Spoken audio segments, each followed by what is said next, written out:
Bonjour, je suis Herman Kako, auteur, coach et entrepreneur et c'est un plaisir pour moi de vous retrouver pour cette nouvelle vidéo de Leadership Minute. Et aujourd'hui, nous parlons de l'opportunité d'être un leader.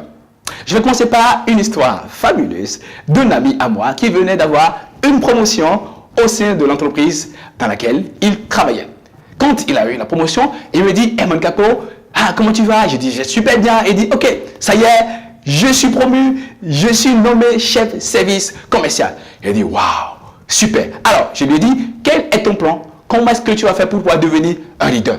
Il dit « Non, mais tiens, maintenant, je vais m'assurer qu'on signe mon contrat, qu'on fasse mon augmentation de salaire et que je m'assure que tout ce qu'on m'a promis dans le cadre de cette promotion puisse être effectivement accordé. » Je dis « Ok, qu'est-ce que tu fais ensuite ?» Ensuite, je vais m'assurer que j'aurai de l'autorité sur les gens et que les gens vont me suivre et m'écouter. Mon directeur général m'a dit, monsieur, je vous ai nommé parce que vous avez de la qualité, sachez vous affirmer. Donc, je vais m'affirmer. J'ai dit, ok, très bien. Et après ça, qu'est-ce que tu comptes faire? Ah non, j'ai un plan commercial. Mon objectif, c'est vraiment de m'assurer que je vais produire des résultats, que je vais augmenter le chiffre et faire plus que ce que je faisais avant. J'ai dit, mon frère, tu n'es pas nommé chef service commercial pour être un autre commercial. Il ne s'agit pas pour toi d'être un commercial senior. Il s'agit pour toi d'être un leader. C'est-à-dire être à la tête d'une équipe de gens qui font les choses que tu ne dois plus faire.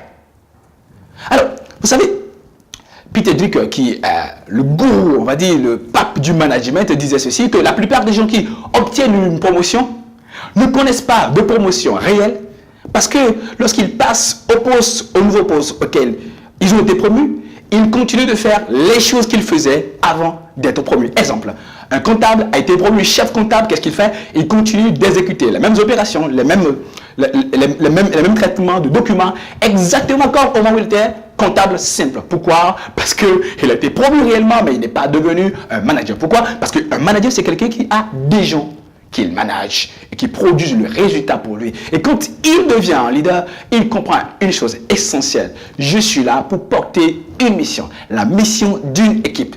Alors, j'ai dit à mon ami qui venait d'être promu chef service commercial que son job ne sera pas d'aller vendre, mais son job, c'est de développer l'entreprise sur le plan commercial, dans les ventes, dans la capacité à attirer les prospects, dans la capacité à servir les clients pour qu'ils soient satisfaits. Et s'il n'était pas clair pour lui que c'est ce dont il était question pour lui de faire, s'il ne comprenait pas qu'il devait passer de faire à coordonner, il ne va pas être un bon leader, il ne va même pas être un bon manager. Donc, quand vous êtes promu à un poste, quand vous êtes nommé à un poste, quand vous accédez à un poste, quand vous êtes élu, vous avez l'opportunité d'être un leader, l'opportunité d'amener d'autres personnes avec vous, l'opportunité de mobiliser une équipe autour de vous, l'opportunité de développer des leaders, mais surtout, l'opportunité de produire du résultat. Pourquoi? La plupart des gens, quand ils ont été promus, quand ils ont été nommés, quand ils ont été élus, ils pensent que c'est le moment d'exprimer leur pouvoir. Or, quand vous êtes nommé, promu et élu, c'est l'opportunité d'être un leader. Vous avez l'opportunité de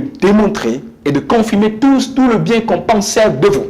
Par exemple, il y a des présidents de la République qui sont nommés présidents de la République et qui passent leur premier mandat non à produire du résultat, mais à renouveler, à passer au deuxième mandat. Or, la mission pour laquelle ils ont été élus par le peuple, ce n'est pas de préparer le prochain mandat, ce n'est pas de s'assurer qu'ils vont être réélus, mais c'est de produire du résultat. C'est de montrer aux gens, finalement, nous avons à la tête de notre pays, de notre gouvernement, quelqu'un qui va nous conduire là où nous avons toujours aspiré à aller. Produire rapidement du résultat pour démontrer de son leadership, c'est cela le leadership. Maintenant, attention, il ne s'agit pas de produire du résultat par soi-même, il s'agit de tisser, de former une équipe de gens autour de soi. Malheureusement, la plupart des gens préfèrent les privilèges inhérents au pouvoir qu'ils ont acquis, inhérents au poste auquel ils ont accédé, plutôt que de travailler constamment à dire comment est-ce que j'amène les gens là où ils n'étaient pas avant. Comment est-ce que je peux donner une nouvelle espérance aux gens. J'ai été élu pour donner une nouvelle espérance. J'ai été promu pour produire plus de résultats. J'ai été promu pour démontrer tout le bien qu'on pensait de moi. Et c'est lorsque vous réussissez à produire des résultats que vous avez le nouveau ticket sans avoir besoin de faire de la politique. Et malheureusement, la plupart des gens oublient que quand ils sont élus, quand ils sont promus, quand ils sont nommés, ils ont l'opportunité de produire du résultat, ils ont l'opportunité d'être un leader et d'amener les gens là où ils n'ont pas été jusque-là. Ils ont besoin de travailler à faire avancer les choses. N'oubliez jamais ça. Quand vous êtes nommé, quand vous êtes élu et quand vous êtes promu, vous avez l'opportunité d'amener les gens de conduire les gens là où ils n'étaient pas avant. Donc, faire progresser les choses, faire progresser l'équipe, faire progresser l'organisation, faire progresser le pays, donner une nouvelle espérance et montrer aux gens que de nouvelles choses sont possibles. Un plaisir pour moi d'avoir été avec vous. Dieu vous bénisse.